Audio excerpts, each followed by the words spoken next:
আমরা যদি চিন্তা করি এক গ্লাস পানি খেতে গেলে এই এক গ্লাস পানির ভিতরে 5টা সুন্নাত আছে, আমরা কয়জনে মানি বলেন?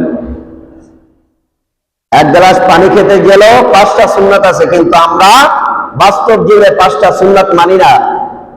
আর না মানার কারণে আমাদের এই পানি পান করা হয় শয়তানের অনুসরণ ভাবে।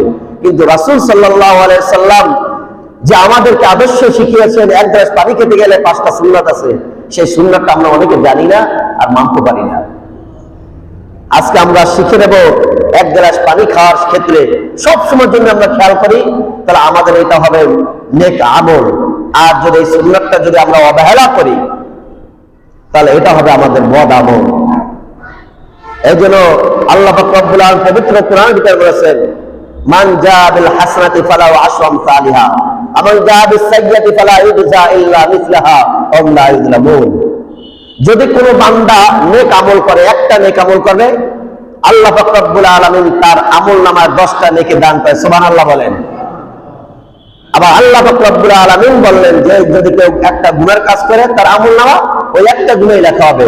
তাহলে আল্লাহ পাক রব্বুল আলামিন বেশি প্রাধান্য দিয়েছেন, বেশি গুরুত্ব দিয়েছেন আমার বান্দা যদি কোনো একটা নেক আমল করে, আমি আল্লাহ পাক রব্বুল আলামিন ওই বান্দার উপরে এত খুশি হয়ে যাই, ফেরেশতাদেরকে বলে আমার বান্দা আমাকে না দেখে, আমার জান্নাত দেখে না, জাহান্নাম দেখে না, আখিরাত দেখে না, কিয়ামত দেখে না, কিছু দেখে না, শুধু কোরআন এবং হাদিস এবং আলেমদের মুখে শুনেছে, সেই অনুযায়ী আমল করেছে।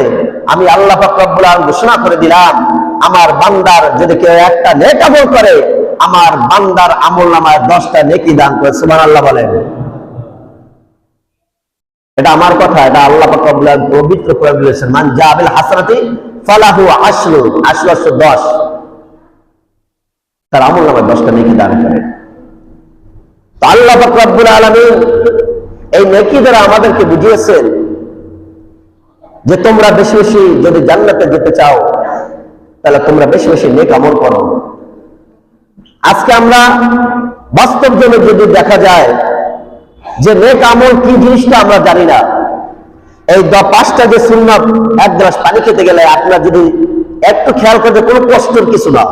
এক গ্লাস পানি খেতে গেলে 5টা সুন্নাত, কোনো কষ্টের কিছু না। কি করবেন? প্রথমে আপনি ডান হাত দিয়ে গ্লাসটা ধরবেন, এটা হলো সুন্নাত। বসে পানি পান করবেন, এটা সুন্নাত 2 নম্বরে। 3 নম্বর কি করবেন? 3 নম্বর আপনি 3টা নিঃশ্বাস নিয়ে পানি পান করবেন। আমরা অনেকে আছি যে গ্লাস ধরে একটানে পানি খেয়ে ফেলাই না। যখন আপনি ধরবেন তখন আপনি 3টা শ্বাস পাবেন।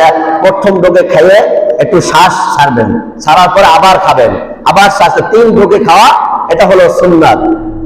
এবং খাবারের প্রথমে বিসমিল্লাহ বলা সুন্নাত। এবং খাবার যখন শেষ হয়ে যাবে তখন আল্লাহ শুকরিয়া আদায় করবেন, আলহামদুলিল্লাহ।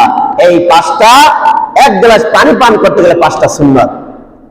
কিন্তু আজকে আমরা বাস্তব জীবনে কি করতেছি?